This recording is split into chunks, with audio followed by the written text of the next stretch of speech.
जय हिंद दोस्तों, कैसे हो आप सब। I hope you all are good और आप सबकी प्रिपरेशन बहुत अच्छे से चल रही होगी। जैसा कि आप सबको पता है, आज है 8 जून और हमारा एग्जाम कब है? 19th of July. एग्जैक्टली हमारे पास कितने दिन बचे हैं? 40 डेज बचे हैं। ठीक है, तो 40 डेज आपके हाथ में है कि आप इन्हें किस तरह से बेस्ट वे से यूटिलाइज कर सकते हो। आप में से कुछ स्टूडेंट होंगे जो कि बहुत अच्छे से प्रिपरेशन कर रहे हैं बट उनके मार्क्स अच्छे नहीं आ रहे पेपर 1 या पेपर 2 में।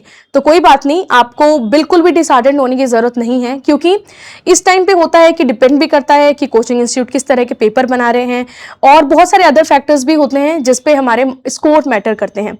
बेटर है कि आप जितनी भी हमारी कोर चीजें हैं लाइक पॉलिटी, हिस्ट्री, ज्योग्राफी और CAPF में सबसे इंपॉर्टेंट होता है साइंस, तो आपको इन सब चीजों पे बहुत अच्छे से ध्यान देना है। जितना हो सकता है रिवाइज करो, मल्टीपल टाइम रिवाइज करो सेम चीज को।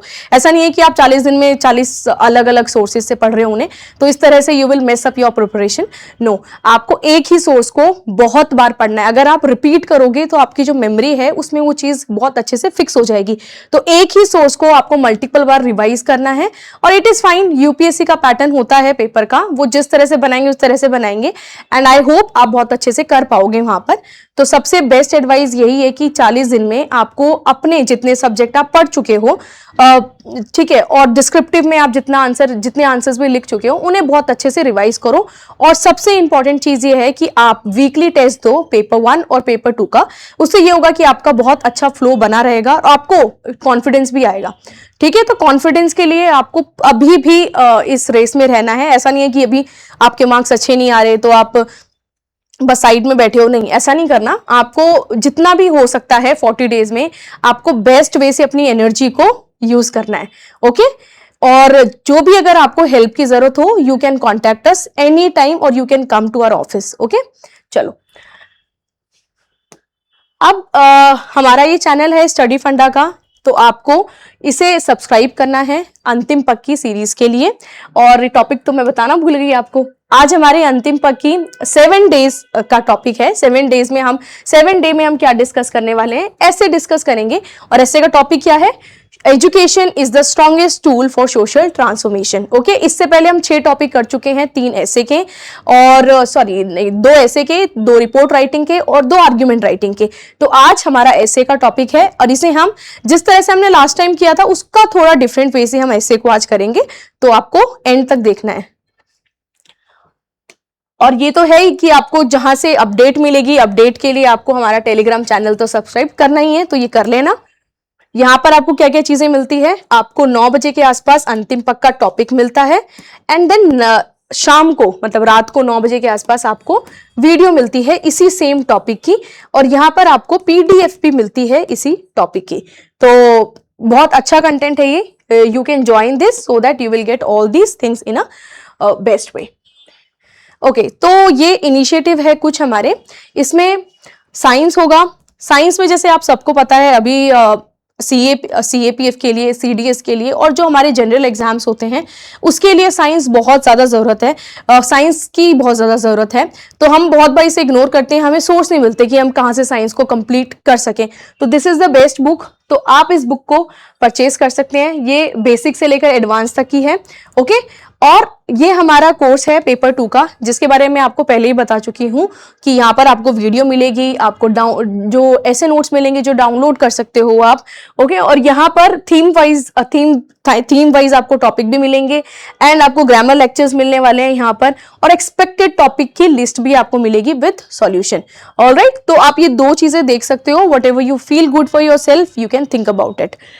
And this is about the grammar course. जैसा कि आप सबको पता है साइंस की तरह ग्रामर भी बहुत ज्यादा इंपॉर्टेंट है हमारे, not only for this CAPF exam और CDS but for other exams too, जो 1 डे एग्जाम्स होते हैं या स्टेट के एग्जाम्स होते हैं, उन सब के लिए ये कुछ बेसिक सब्जेक्ट होते हैं जो कि इंपॉर्टेंट होते हैं। तो आप ग्रामर का हमारा कोर्स भी परचेज कर सकते हो अगर आपको लगता है दैट यू नीड इट। तो यहाँ पर ये हमारे कॉन्टैक्ट नंबर है, यहाँ पर जाकर आप इस कोर्स के बारे में पूछ सकते हो हमारे टीम मेंबर से। एंड आपको इसमें क्या मिलेगा, रिकॉर्डेड लेक्चर्स मिलेंगे, कोर्स मिलेगा 16 आवर का, एंड डेडिकेटेड पीवाईक्यू सॉल्यूशन भी मिलेंगे और प्रैक्टिस बुक भी मिलेगी। ठीक है, इस अगर आपने ये सारी चीजें कर ली उसके बाद आपको कोई सेपरेट बुक की जरूरत नहीं है। तो ये 2 कोर्सेज हैं and this is about the paper 2, so you can think about it. Alright, तो हमारा टॉपिक, अब हम टॉपिक के बारे में डिस्कस करते हैं। एंड टॉपिक है हमारा एजुकेशन। जैसे हमने पहले किया था, we have discuss about internal security, drones and one nation one elections. हमने वो सारी चीजें डिस्कस कर ली जो पॉलिटिकल और इंटरनेशनल मैटर थे। And this is something which is very social. Education is very very important social topic for us. तो आपको सबसे पहले पता होना चाहिए कि एजुकेशन जब भी हम कोई टॉपिक ऐसा करते हैं, सोशल हो या पॉलिटिकल टॉपिक हो, तो हमें उसका कॉन्स्टिट्यूशनल प्रोविजंस के बारे में पता होना चाहिए कि एजुकेशन की प्लेस कहाँ है हमारे बेसिक कॉन्स्टिट्यूशन में। तो आपको ये पता होना चाहिए कि हमें राइट टू एजुकेशन किस आर्टिकल के अंदर है। It is given under article 21A of our constitution. क्या ये फंडामेंटल राइट्स में ही है? नहीं, हमारे एजुकेशन के बारे में कहाँ कहाँ लिखा हुआ है, फंडामेंटल राइट्स में भी लिखा हुआ है, डीपीएसपी में भी लिखा हुआ है और फंडामेंटल ड्यूटीज में भी लिखा हुआ है। तो आपको ये तीनों चीजें याद रखनी है कि एजुकेशन के बारे में fundamental right, DPSP and fundamental duties में भी लिखा हुआ है। अगर हम फंडामेंटल की बात करें तो फंडामेंटल राइट्स की बात करें, it is there in article 21A। अगर हम डीपीएसपी की बात करें, it is there in article 45। और हम फंडामेंटल ड्यूटीज की बात करें, it is there in 51A clause के। तो आपको ये चीजें याद रखनी है। अब ये लिस्ट किस लिस्ट के अंदर ही आता है, तो पहले ही किस लिस्ट के अंदर आता था, ये आता था it was there in state list, but state list से इसे किस लिस्ट में ट्रांसफर किया गया है, कॉन्करेंट लिस्ट में। तो एजुकेशन किस लिस्ट में आता है, कॉन्करेंट लिस्ट में आता है। और ये कब हुआ था, it happened in 42nd constitutional amendment act. तो आपको ये कुछ बेसिक कॉन्स्टिट्यूशनल प्रोविजंस है अबाउट एजुकेशन जो कि याद रखने हैं। ओके, कि कॉन्स्टिट्यूशन हमें राइट देता है for elementary compulsory education, for early childhood care. And अगर फंडामेंटल ड्यूटीज की बात करें तो इट गिव मतलब it is a duty of the parent to give children a particular kind of education. So okay, तो आपको ये कुछ फंडामेंटल राइट्स, डीपीएसपी, आर्टिकल्स याद रखना बहुत बहुत जरूरी है इसमें, क्योंकि अगर आपको कुछ भी याद नहीं आ रहा, you can start your topic with the constitutional provisions. Alright, तो this is the one way from where you can start. चलिए, अगर आप सोचें कि कि हम एजुकेशन के टॉपिक को और किस तरह से लिख सकते हैं, तो जैसे कि हमने पहले कहा था कि रिपोर्ट से आप स्टार्ट कर सकते हो, रिपोर्ट से कर सकते हो, करंट से स्टार्ट कर सकते हो, and you can start with the basic definition जो कि टॉपिक में लिखी हुई है, द कोर वन। जैसे इसमें कोर क्या है, एजुकेशन इज द टूल। किस चीज का टूल है, सोशल ट्रांसफॉर्मेशन का। तो आपको इस तरह से कनेक्ट करना है कि एजुकेशन किस तरह से सोशल ट्रांसफॉर्मेशन का टूल है। अब आप यहाँ पर हमारी कोई फेमस पर्सनालिटी है, महात्मा गांधी हो गए या नेल्सन मंडेला हो गए, जवाहरलाल नेहरू, या बहुत सारे ऐसे हमारे फेमस पर्सनालिटीज हुए हैं जिन्होंने एजुकेशन को बहुत अच्छे से फेमस किया है, या वो एक्टिव एडवोकेट रहे हैं एजुकेशन प्रमोशन के। तो आपको सबसे पहले याद रखने वाली बात है कि आप कोट से स्टार्ट कर सकते हैं। कोट से, जो famous quote of Nelson Mandela, education is the most powerful weapon which can use to change the world. तो आप इससे स्टार्ट कर सकते हैं। फिर उसके बाद आपको सोचना है कि एजुकेशन और कहाँ हमारे सोशल ट्रांसफॉर्मेशन में यूज हो रही है। अगर कोई पर्टिकुलर फैमिली है, उनकी फैमिली में से कोई भी एजुकेटेड नहीं है, बट अगर एक इंसान फैमिली से एजुकेटेड होता है तो उसमें क्या होता है, पूरी हमारी जो साइकिल होती है, the vicious cycle of poverty and unemployment, वो थोड़ी चेंज होती है। द फैमिली कंडीशन में बहुत ज्यादा, या जो आने वाली जनरेशन होती है उसमें बहुत ज्यादा चेंज आता है। चाहे वो हम विमेन की बात करें, विमेन में जैसे हमारी अगर अभी गर्ल्स एजुकेशन बहुत ज्यादा प्रमोट हो रही है ना, बट इस टॉपिक में हमें ओवरऑल बात करना है। It is not particularly about the girls, but आप लास्ट में ये टॉपिक लिख सकते हैं या इस बारे में मेंशन कर सकते हैं कि गर्ल्स एजुकेशन की भी अब हम बहुत ज्यादा प्रमोट कर रहे हैं, because women consist of 50% of our population and it is very important कि हम उन्हें भी एजुकेट करें इक्वली लाइक मैन। तो आपको यहां पर लिखना है कोर आइडिया में, एजुकेशन ट्रांसफॉर्म इंडिविजुअल। सबसे पहले तो वो एक इंडिविजुअल इंसान की जो कंडीशन होती है उसे चेंज करता है। हर चीज स्टार्ट होती है कहां से, इंडिविजुअल लेवल से। पहले इंडिविजुअल लेवल चेंज होता है, फिर उसकी फैमिली चेंज होती है, फिर फैमिली के बाद सोसाइटी चेंज होती है। अगर एक सोसाइटी में एक एजुकेटेड इंसान आया तो सबसे पहले फैमिली चेंज करेगा। अगर उसकी कोई ऑर्थोडॉक्स नॉर्म्स है या कुछ और चीज़ें हैं, सबसे पहले वो चीज़ें, उनकी माइंडसेट, उनकी थिंकिंग, उनका way of doing certain work, तो वो चेंज होगा। उसके बाद वो जो साइकिल है वो नीचे आती जाती है या ऊपर बढ़ती जाती है। किस तरह से? सोसाइटी पे बहुत पॉजिटिव इम्पैक्ट पड़ता है एजुकेशन का। अगर कोई पर्टिकुलर सोसाइटी है या कोई कम्युनिटी है, उसका कोई मेंबर बहुत अच्छे लेवल पे जाता है किसी जॉब के, तो इससे भी बहुत ज़्यादा उनकी फैमिली स्टेटस बढ़ता है, उनके सोसाइटी का स्टेटस बढ़ता है, एंड ओवरऑल कंडीशन चेंज होती है हमारी सोसाइटी में। तो आपको ये चीजें याद रखनी है। उसके बाद कि ये एजुकेशन ट्रांसफॉर्म करता है individual, family and society.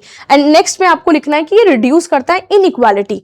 Inequality किस तरह से रिड्यूस करता है? कि हेल्प करता है पुअर को ताकि वो अपना लेवल एलिवेट कर सके, रूरल को एंड मार्जिनलाइज्ड चिल्ड्रन को to break the cycle of poverty. Basically जो पॉवर्टी होती है, द पुअर कंडीशन होती है, उसको ब्रेक करने में एजुकेशन का बहुत ही इंपॉर्टेंट रोल है। अगर आप इस बारे में बात करो तो you can take the example of doctor B.R. Ambedkar.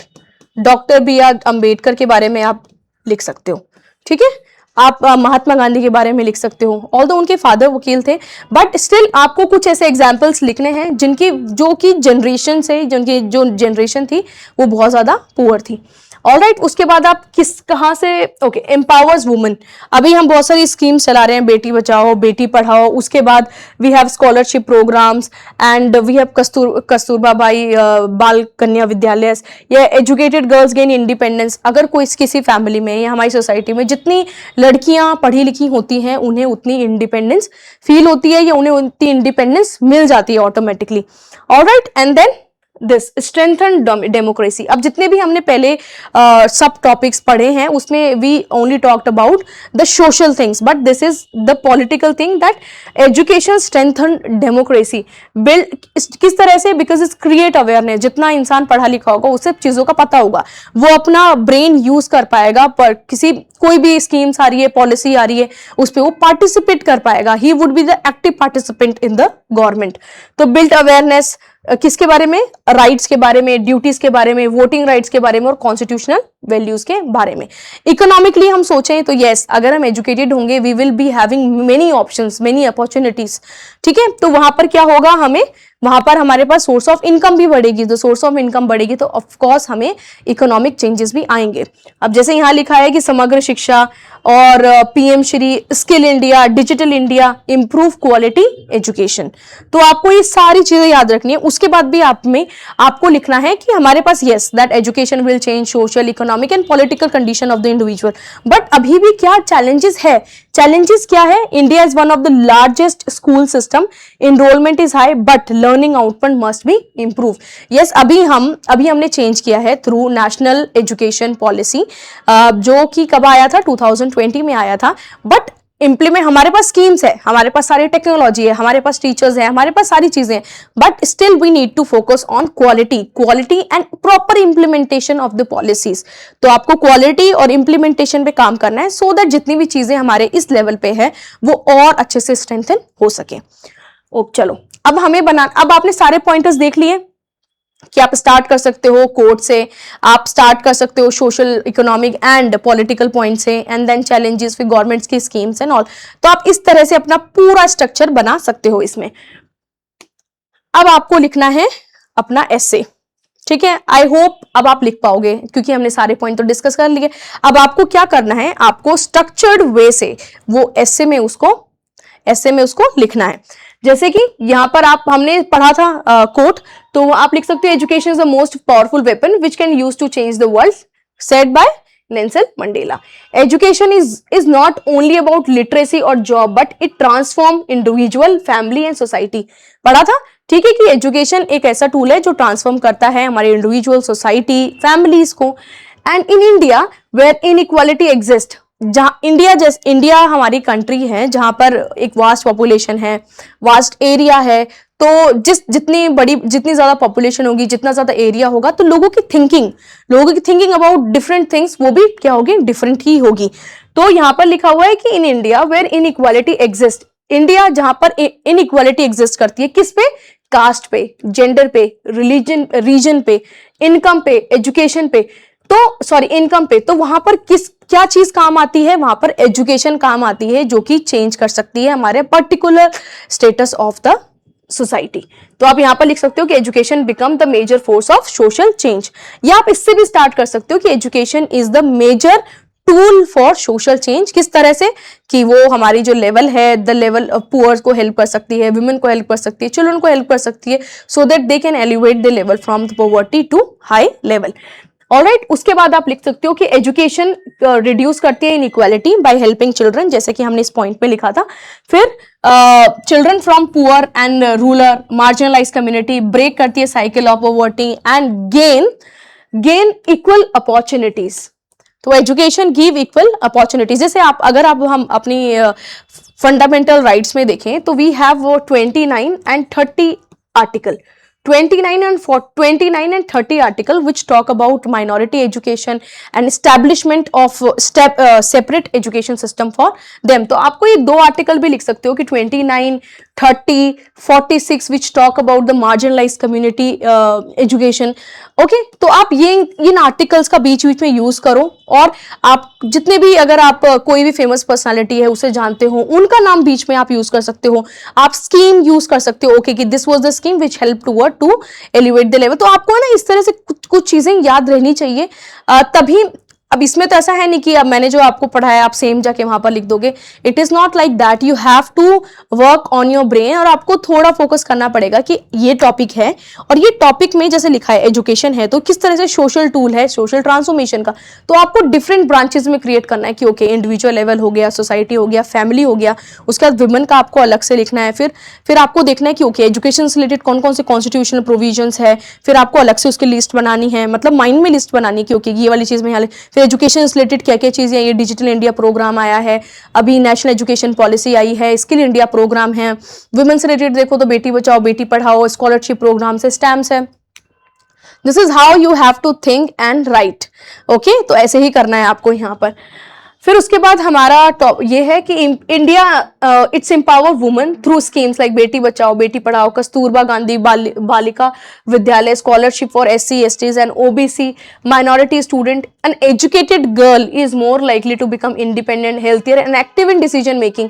Decision making कौन कर पाएगा? डिसीजन मेकिंग वही कर पाएगा ना जिसे चीजों की नॉलेज है, जो अवेयर है अबाउट द राइट ड्यूटीज। तो आपको ये चीजें याद रखनी है यहाँ पर। एजुकेशन स्ट्रेंथन करता है हमारी डेमोक्रेसी को by creating aware citizen in the system, so that they can understand the right duties and voting and constitution values. अब आपको यहाँ पर लिखना है NEP 2020 प्रमोट करता है critical thinking and skill development. Kindly आप थोड़ा डिटेल में NEP को पढ़ लेना, द न्यू एजुकेशन पॉलिसी, क्योंकि न्यू एजुकेशन पॉलिसी के भी 5 साल पूरे हुए हैं। तो ultimately the topic is important for your paper 1। तो आपको उस पर्सपेक्टिव से ही पढ़ना है और इस पर्सपेक्टिव से ही पढ़ना है कि NEP में एजुकेशन पे किस पे फोकस किया है, critical thinking and skill development में, ताकि हमारे कंट्री में मोर जॉब जनरेट हो सके, और बस ऐसे रोट लर्निंग पे ना हो, क्रिटिकल थिंकिंग हमारी डेवलप हो। तो आपको ये चीजें यहाँ पर लिखनी है। इकोनॉमिकली प्रोग्राम सच एज समग्र शिक्षा, PM श्री और skill India, digital India improve करता है quality infrastructure, digital learning, employability. However enrolment along is not enough. Enrolment क्या होता है, कितने कि हमने बस एडमिशन ले लिया, we are not going, we are not practicing, तो यही होता है एनरोलमेंट, कि मेरे enrolment won't change anything, we need to make the system very very strict, and strict भी बनाना होगा, और वहां की जितनी भी इंप्लीमेंटेशन है उसको और ज्यादा स्ट्रेंथन करना पड़ेगा। लर्निंग आउटकम मतलब input and output ratio we have to look in. दस quality, affordable and value based education essential है हमारे इंक्लूसिव और डेवलप इंडिया के लिए। तो क्या होगा कि quality, affordable and value based education essential है किसके लिए, इंक्लूसिव एंड डेवलप्ड इंडिया। अब आपको स्कीम्स के नाम याद रखने हैं यहाँ पर कि बेटी बचाओ और KGBV याद रखना है, समग्र शिक्षा नाम याद रखना है, PM Shri, skill India, digital India and NEP, आपको ये सब चीजें याद रखनी है। और ये वर्ड्स है ना यहाँ पर, नॉलेज, एम्पावरमेंट, ट्रांसफॉर्मेशन, ये कोर वर्ड्स है, आप इन्हें भी यूज कर सकते हो। इस पूरे ग्राफिक का कुछ मतलब है, तो आपको एक एक वर्ड यूज करना है इसका कि किस तरह से आप अपने और ऐसे को इनहांस कर सकते हो। चैलेंजेस में अगर आपको लिखना है, आप लिख सकते हो कि यस सारी चीजें सही है बट इम्प्लीमेंटेशन अभी भी बहुत ज्यादा लैक कर रहा है, बहुत ज्यादा गैप है, नॉलेज गैप है लोगों में, रूरल और अर्बन डिवाइड है। अभी डिजिटल इंडिया पे हम फोकस कर रहे हैं, तो we have digital device, we have gender device, inequalities बहुत ज्यादा है। तो गवर्नमेंट को होलिस्टिकली काम करना पड़ेगा सो दैट एजुकेशन को हम बेस्ट वे से एक सोशल टूल बना सकें हमारे सोसाइटी को और ज्यादा अच्छा बनाने के लिए। ओके, तो आप इस तरह से इसको रैप अप कर सकते हो। And this is the channel that you need to subscribe. So thank you and Jai Hind and keep writing, keep practising.